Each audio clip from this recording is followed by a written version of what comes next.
Halo sahabat Kompas TV, piye kabare? Ketemu karo aku maneh Vina Putri nang berita top 3 sepekan Jawa Timur. Kaya biasane rek, ojo lali subscribe YouTube channel Kompas TV Surabaya, Jawa Timur. Kita awali berita top 3 sepekan Jawa Timur dari Surabaya. Sahabat Kompas TV, beberapa pekan yang lalu, jagat media sosial dihebohkan dengan promo minuman beralkohol dari Holy Wings yang bernuansa SARA. Buntut dari kegaduhan ini, sejumlah wilayah membekukan izin operasional Holy Wings, termasuk di kawasan Surabaya dalam jangka waktu yang belum ditentukan. Lawang promone ae nyeleneh pantesan ditutup. Coba promone sing gak nggawa SARA. Sampai saiki sih tetap dibuka. Mugo ae dadi pelajaran ke depan yo.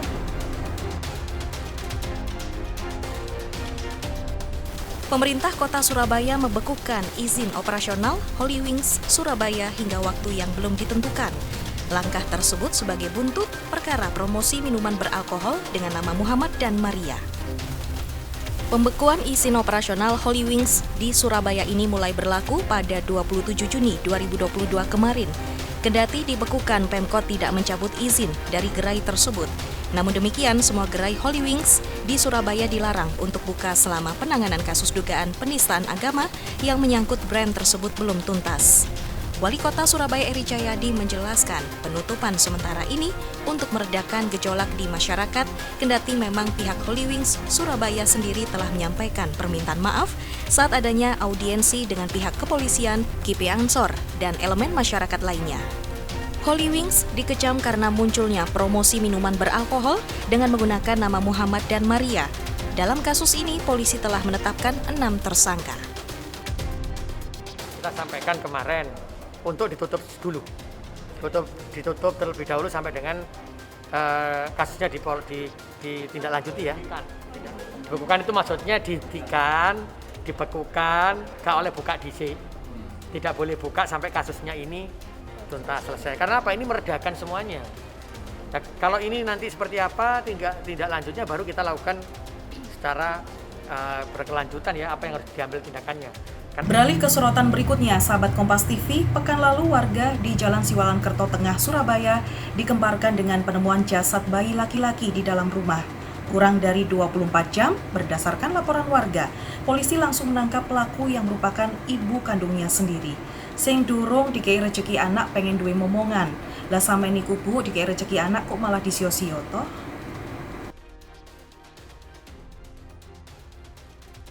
Anggota Reskrim Polsek Wonocolo Surabaya meringkus pelaku pembunuhan bayi berusia 5 bulan yang jasadnya disimpan di dalam kamar selama 3 hari di kawasan Siwalan-Kerto Tengah, Surabaya.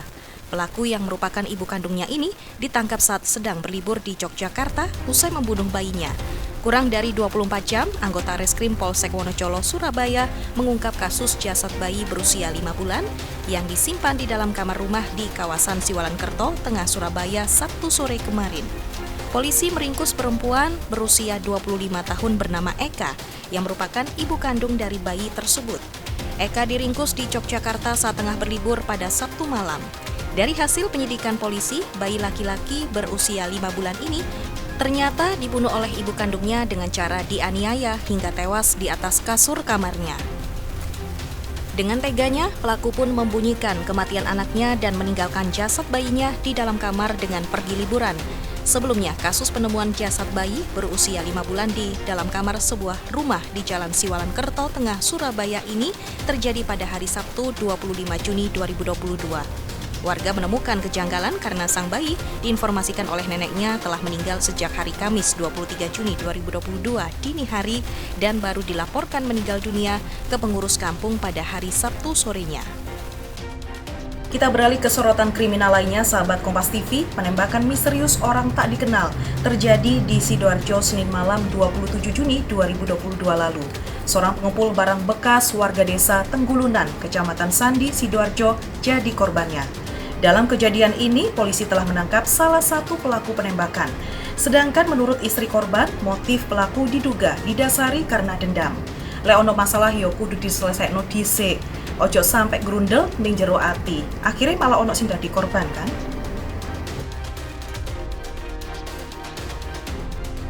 Aparat kepolisian Polda Jawa Timur pada Rabu pagi akhirnya menangkap salah satu pelaku penembakan yang diduga berperan sebagai eksekutor di Kecamatan Sokobanah, Kabupaten Sampang, Madura. Sedangkan menurut sang istri korban, penembakan yang terjadi pada Senin malam lalu diduga didasari karena dendam dengan korban.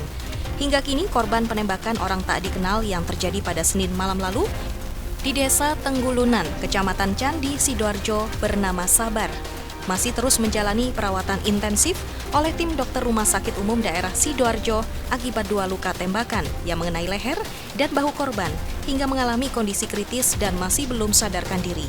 Menurut Humas Polda Jawa Timur, Kombes Pol Dirmanto, pelaku penembakan pada Senin malam lalu diduga dilakukan oleh 2 orang.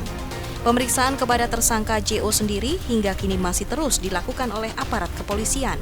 Sementara barang bukti sebuah proyektil kini sudah diteliti di laboratorium forensik untuk mengetahui jenis peluru dan senjata yang digunakan oleh para pelaku penembakan. Nang genteng ono doro ireng, abot enteng disongko bareng-bareng. Lek ono unek-unek kok no airek, karo komen, like, share, nanggone berita Top 3 Supekan Jawa Timur. Aku Vina Putri pamit, sampai ketemu sesuk maneh.